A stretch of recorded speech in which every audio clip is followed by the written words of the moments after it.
Nigo bono obotendri bwa University ya Kisii ekoragwa andu munyakerogo bwa University eyo Dr. Sarah Ruto nigo baigora senchira bene ensemo y'abakori emeremo bwa University eyo barache koenekia kogonkeria abana babo korengana na mokonye bwo chancellor bwa University eyo Professor Nathan Ogechi nigo bono aenekiri unanonye emerobiriga yairire egekaigetambe nigo mweri oye yikiranire na nigo bono irache kokonya umubaro munge wabakori emeremo ase University eyo nabego gwikirania amachiko yense asensemo yaya Dr. Sarah Ruto nigo bono aereire obuya bwechinseme chiga chokogonkeria abana ase abo sasa aso bokoreri bwabo tambe buna gotumanya umurikito Pethuel Machin Gelegele jamani.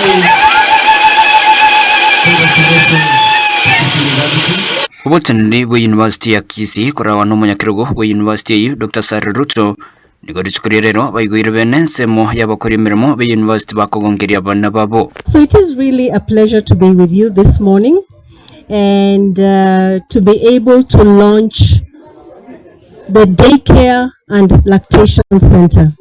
I'm very happy you did not call it the mother's room, because then fathers say hiyo sio yetu, hiyo ni ya mothers. So it is a daycare and lactation center for everyone, isn't it? Kuringana no mukonyi wo chancellor bwa University eyo Professor Dr. Nathan Ogechi nigenekiribuna nonya yairege kegetambe omwiro ye nigo yikiranire na nigera chigokonya umbaro monke bw'abakuri emirimo bwa University eyo nabo gwikirania amachiko na marago yense. It's taken a little time, but at least we are here to have it actualized. We have a large population in this place with 610 staff, men and women, with 24,000 plus students. And one other thing, Chair, is that a greater portion of our staff are also potential mothers, or their mothers ideally.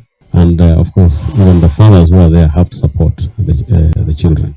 As the registrar said, if you want somebody that is productive, ensure that when he or she comes to work, his attention is focused on work without having to fear about what is happening elsewhere. So to us, this is step one of ensuring that we are getting and complying with the laws of the land.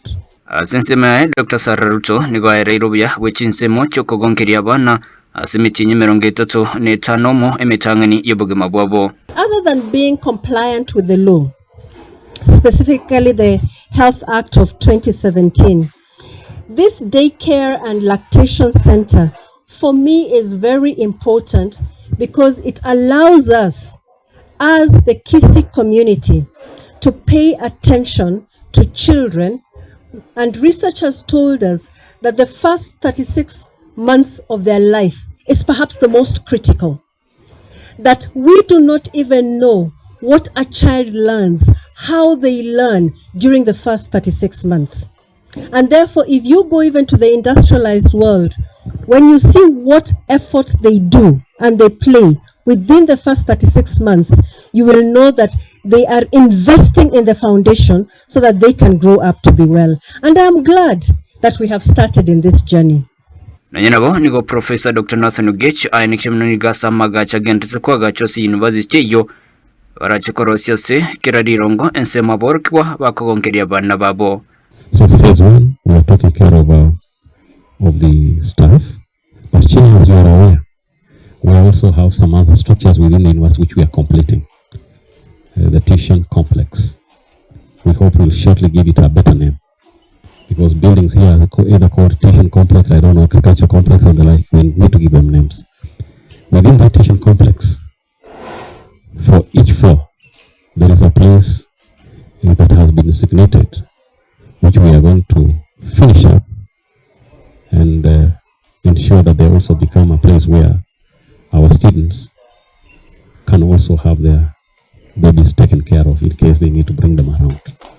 Kurpotiria Ensoko TV kurase University ya Kisii Pethuel Machin.